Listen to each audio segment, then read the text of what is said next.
Mga guys, panoorin natin to. It's a nice prank. Hello! Hello! Di ba sabi ko sa'yo, hiwalay na tayo? Huwag mo na akong tatawagan. Meron na ako ditong iba. Oo, kasama ko nga ngayon eh. Ayaw mo maniwala? Gusto mo mag-video kami? Ha? O sige, papatayin ko muna. Ay, okay lang ba? Magpanggap ka na jowa? Okay lang ba? Huwag mong subukan, masisira ang buhay mo. Oo, kasi para hiwalayan na ako nito. Ay, kuya, okay lang ba? Kuhanan mo kami ng video? Okay lang? Naka-play na po yan. Nakakita mo? Magbe-video kami nito. Ha? Bubuhatin ako nito. Di ba? Bubuhatin mo ako? Oh, yun. So, buhatin mo na ako. Okay, let's go. Huwag ka na mahiya. Oh, sana all.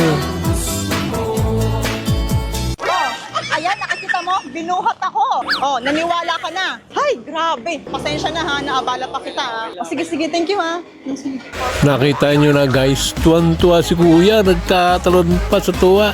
Hindi niya alam, prank lang.